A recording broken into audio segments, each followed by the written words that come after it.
Quando eu devo migrar de MEI para ME? Pergunta que você deve estar fazendo no seu e-commerce hoje e não sabe quando que você deve fazer a migração do regime tributário chamado MEI para o regime ME. Então fique aqui comigo nesse vídeo para a gente conversar. A primeira coisa que você precisa entender é que o MEI é um regime tributário que você pode iniciar lá na sua operação. Então, exemplo, imagina que você vendia no CPF, as coisas começaram a escalar, você começou a vender mais no Mercado Livre, mais na Amazon, mais na Shopee, e aí houve uma exigência do Marketplace dizendo o seguinte, que você precisava criar o CNPJ. O primeiro passo seu foi, eu vou criar um CNPJ MEI. O MEI é um regime tributário simplificado, que você paga ali R$ 78 de DAS. Você pode faturar até 81 mil anualmente. E aí a pergunta fica, mas quando que eu devo migrar? Quanto você está faturando? Você está vendendo mais do que R$ 6.750? R$ 6.750 é o limite permitido pelo MEI mensalmente.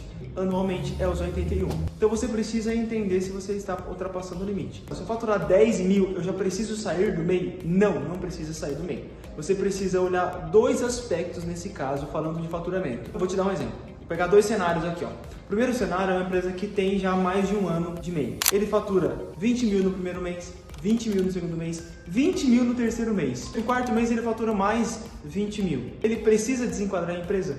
Precisa no mês subsequente. Então no mês de maio, por exemplo, pensando que é janeiro, fevereiro, março e abril, no mês de maio ele teria que desenquadrar a empresa. Se a gente pensar na mesma perspectiva de uma empresa, do mesmo cenário, mas que uma empresa que não tem um ano de existência, você precisaria seguir a regra proporcional. Eu pegaria os 6.750 e multiplicaria por 4, que vai dar mais ou menos ali 12, 24, uns 30 mil mais ou menos de faturamento. Esse seria o limite de faturamento que a sua empresa poderia faturar. Se você tivesse faturado 40 mil, você teria que retroagir até janeiro e fazer a mudança. A outra questão que você precisa observar é quando você de fato ultrapassa o limite. Esses dois aspectos, tanto de uma empresa que não tem um ano de existência, quanto numa empresa que já possui um ano de existência, você precisa tomar muito cuidado. Porque uma das consequências de você ultrapassar o limite do MEI é retroagir ao período inicial e fazer a tributação ali mensalmente, como se sua empresa estivesse tributada pelo Simples Nacional. Então,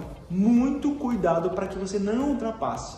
Olhe muito bem o seu faturamento. Um outro aspecto também que você precisa alterar o regime tributário de MEI para ME é quando há necessidade de mais de um funcionário. Então, aí também há necessidade de fazer a mudança. Espero que você tenha gostado, espero que você tenha entendido. E se você tiver alguma dúvida, deixa aqui no comentário e eu vou ter o prazer de responder.